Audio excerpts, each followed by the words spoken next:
Meus irmãos, minhas irmãs, já chegamos no 4º domingo do tempo da Quaresma.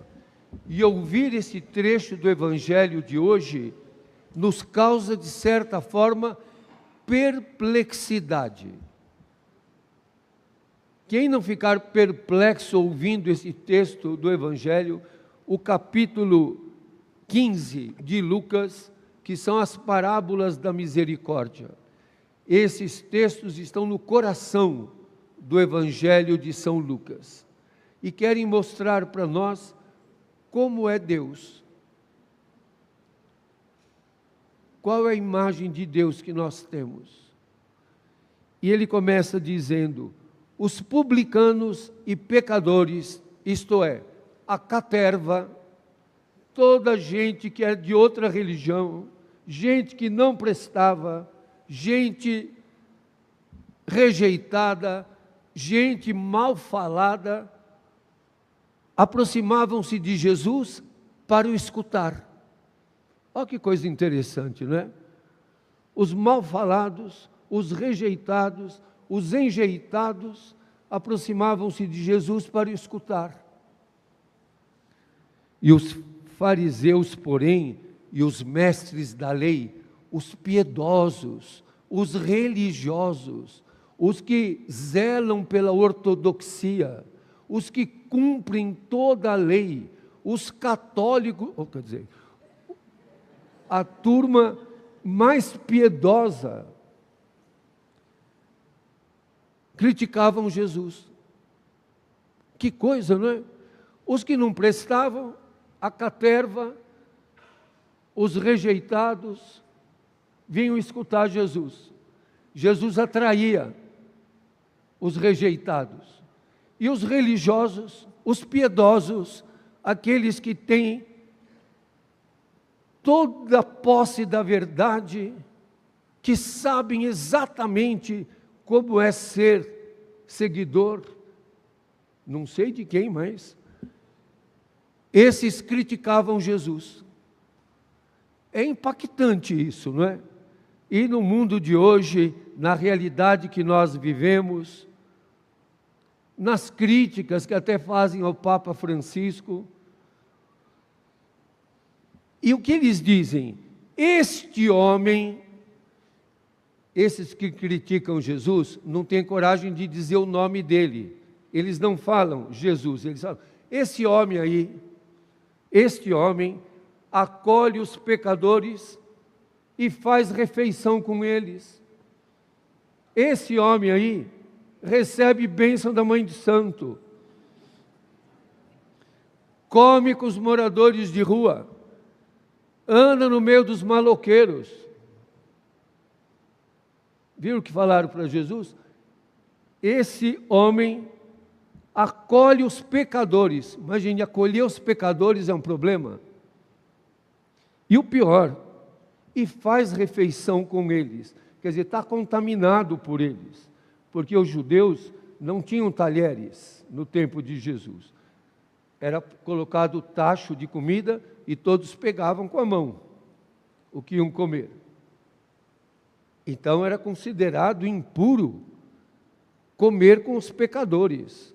Você ficava contaminado também. E comer significa partilhar a vida.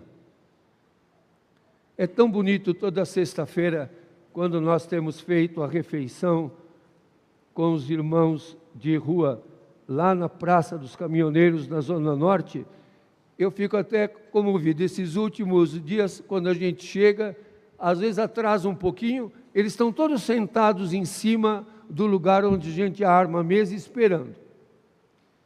E quando nós chegamos, às vezes eles estão com fome, eles logo dizem, quer que ajude a montar a barraca? E aí eles já sabem como põe a mesa, a toalha na mesa, os pratos, e já vão se servindo. Comer com as pessoas em situação de rua é partilhar a vida, é olhar nos olhos deles, é ver como eles comem avidamente, e muitas vezes dizem, faz 3 dias que eu não como, faz 4 dias que eu não como, e comem em pratos de louça, com talheres. Claro que eles gostam mais de comer com colher, porque a colher vai mais rápido e pega mais comida. E tem uma refeição com dignidade. Isso é partilhar a vida. Ah, mas isso vai mudar o quê? Isso vai mudar a mim. A gente sempre pensa que tem que mudar o outro, e não a nós mesmos.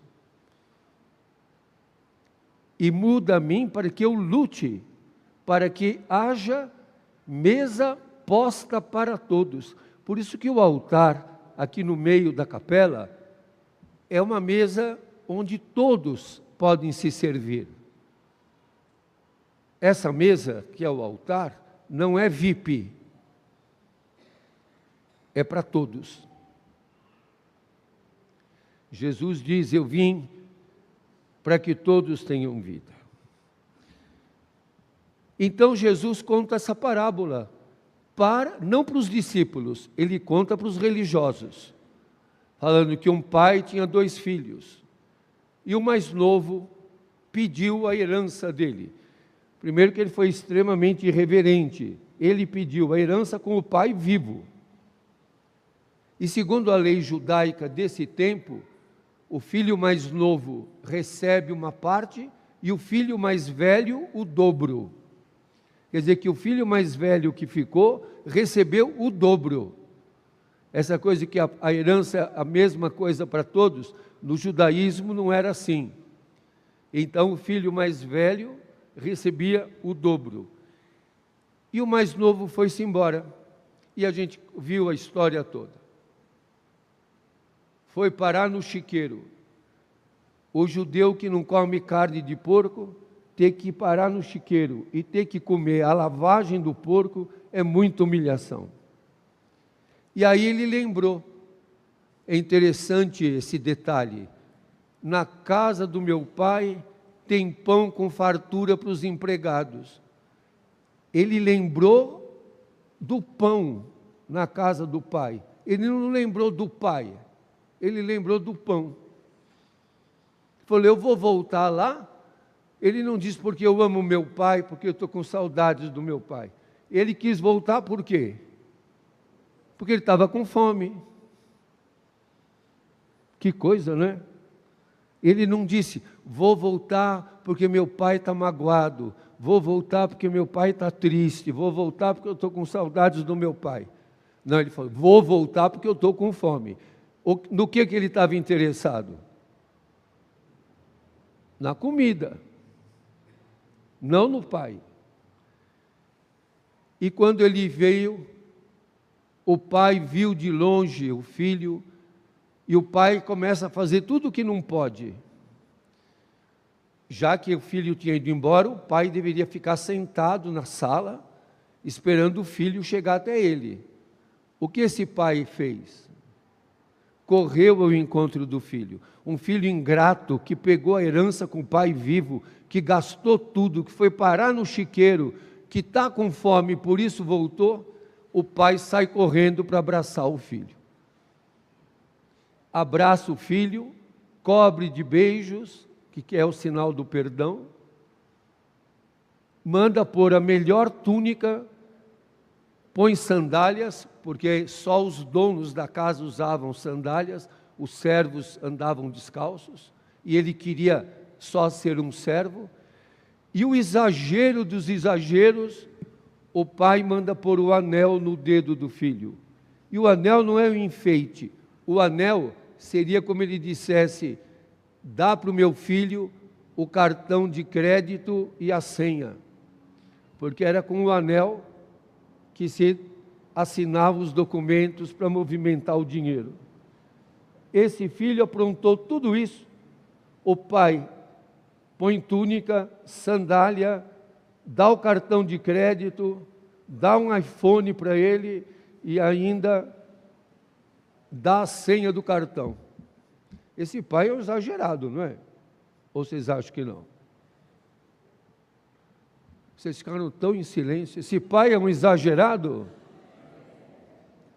Esse pai devia ter feito o quê? Dado uma bronca no filho, não é? Está vendo? Agora voltou, né? Se deu mal, agora está aí de volta. Agora está querendo o quê? Agora vai para o quartinho de empregado. O pai fez isso? Não. Acolheu, vestiu, devolveu toda a dignidade que o filho tinha jogado fora. Essa parábola mostra que o amor de Deus é um exagero. É sem limite. O amor de Deus é exagerado, porque é compassivo. É um amor sem limite. Por que que Deus nos ama assim? Para que nós amemos assim também.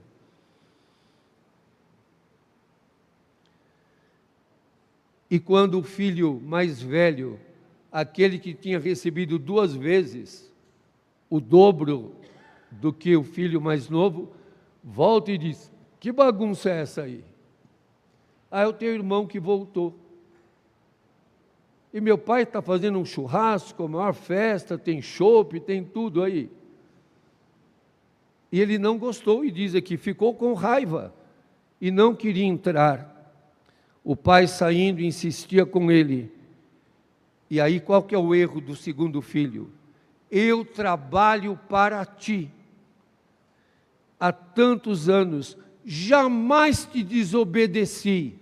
Parece aquela turma que fica fazendo carta aberta com todos os canos e não sei quanto. Eu jamais te desobedeci. Eu sempre fiz tudo. Cumpri tudo.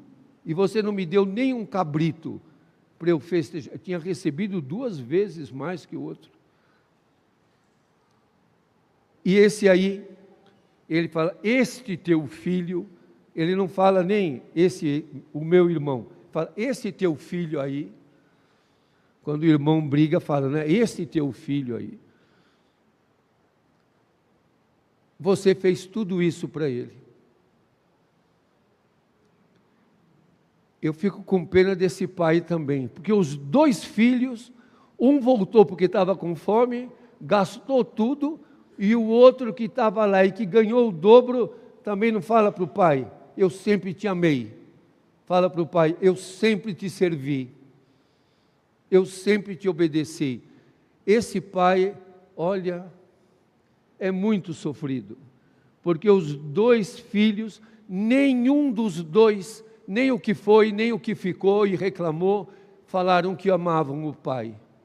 Os 2 foram extremamente frios e calculistas. Um porque tinha fome, o outro porque desconsiderava o irmão. E o pai vai dizer, ele estava morto e tornou a viver. Por isso, Paulo vai nos dizer, se alguém está em Cristo, é uma criatura nova. O mundo velho desapareceu. O mundo da competição, o mundo da meritocracia, o mundo de julgar os outros, o mundo de discriminar, de ter preconceito, o mundo de maltratar, acabou, passou. Agora em Cristo nós somos novas criaturas. É novo tempo, é uma nova era, aonde mais, como nós ouvimos na leitura do livro de Josué, não vai mais se esperar chover o maná do céu, mas nós vamos plantar para colher, plantar e acolher o amor, plantar e acolher uma nova forma de viver, plantar e colher uma nova forma de ser irmão. Mas nós pensamos com a lógica desse mundo. A lógica de Deus é ilógica. A lógica de Deus é um amor sem limites. É isso que o Evangelho de hoje quer dizer para nós. Mas como todo ano, quando conto esta parábola, eu não cedo à tentação de mostrar o quadro do Rembrandt, que temos aqui uma cópia. Nem todos conhecem esse quadro. O quadro do Rembrandt está no Hermitage, na Rússia. Você já foi lá, Alexandre? Ainda não. Esse quadro, o Rembrandt fez justamente desta cena. E o que chama muito a atenção nesse quadro, o pai tem uma mão masculina e uma mão feminina. E na mão, do lado da mão feminina, que é esta, está o pé mais ferido. E do lado da mão masculina, ainda sobrou um pedaço no calçado. O pai é cego, não enxerga. Abraça o filho e coloca a cabeça dele no ventre. E a cabeça do filho no ventre tem a aparência de um feto. As coisas antigas já se passaram. Somos nascidos de novo. O manto do pai é aberto para acolher o filho. O irmão está com a mão fechada. Todos estão de mão fechada. Só o pai está com as mãos abertas. Os outros todos com a mão fechada. E não olha, ele não olha para o irmão. Está com a mão fechada e o manto colado no corpo. Essa parábola e esse quadro do Rembrandt quer mostrar para nós, Deus é amoroso, compassivo, é um pai que se abre e acolhe a todos, não rejeita ninguém. Amém.